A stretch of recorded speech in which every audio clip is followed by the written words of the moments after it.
person.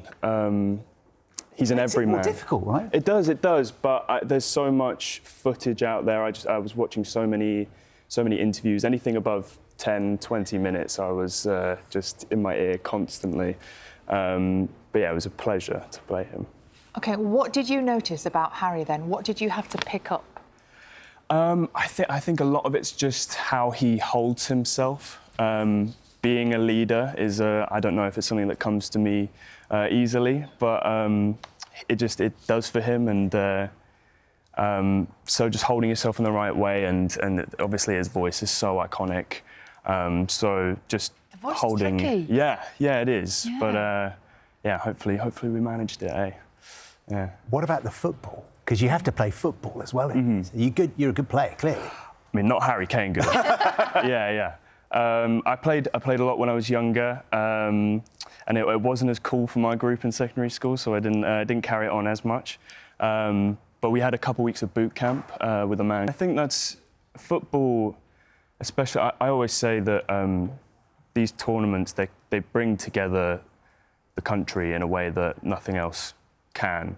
And this show specifically, it kind of allows us to relive those summers where the country comes together, and I think it does it like no other sport. Also ranks up the pressure for this summer as well, doesn't it? A bit? Hey, look, if we can do anything to help us get all the way in the tournament, and it's interesting, isn't it? Because when you look at the play, you have to be quite vulnerable, and it's not something we've maybe seen in football before.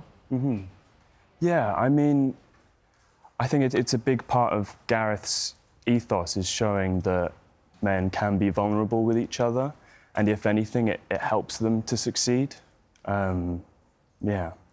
James Graham, who created the play originally, was telling us the other day that Gareth Southgate has never been to see it. He would find it too awkward. Sure, Have you had any dealings with Harry Kane ahead of this? No, I hope to. I'm a huge fan of his, and he's killing it at the moment, and I think he's going to kill it at the World Cup.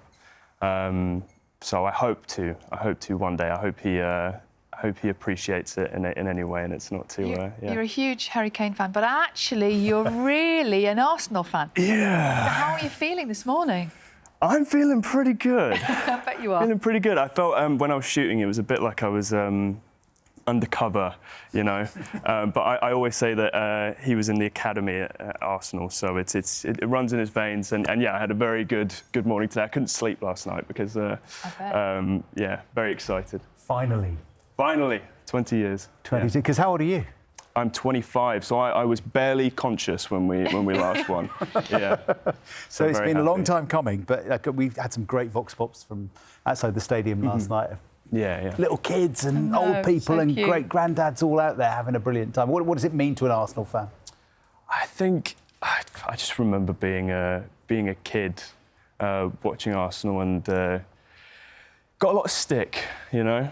Did you? Oh yeah. So I'm very happy now. Yeah. Do you think, when you look back at the work you've done, do you think that Gareth Southgate and that particular team maybe changed things, not just for football, but for like young men generally?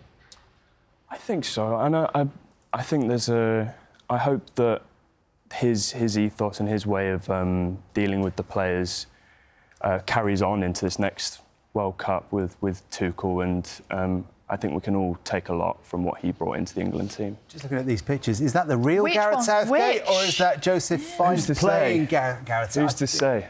I mean, Joe is just so alive. He's incredible. Yeah.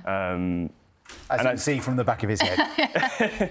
I don't think that is. I mean, that is Gareth. That's the real Gareth. That's Gareth right there. But I mean, Joe's incredible. I remember seeing him on set, I think at the end of the day, and I'd seen him just in his prosthetics and in character every single day. And suddenly I saw his actual face. He's a handsome bloke, and I saw him. I was like, oh my God, amazing! Yeah, he's fantastic. So he's got prosthetics on. He does. Yeah. I won't give away too much of the magic, but yeah. Well, look, it's great to meet you, Harry. Will. Yeah. Good luck with it. Congratulations. Thank you. And Dear England starts on Sunday night, 9 o'clock on BBC One and iPlayer, and leads up to the World Cup in 3 weeks' time.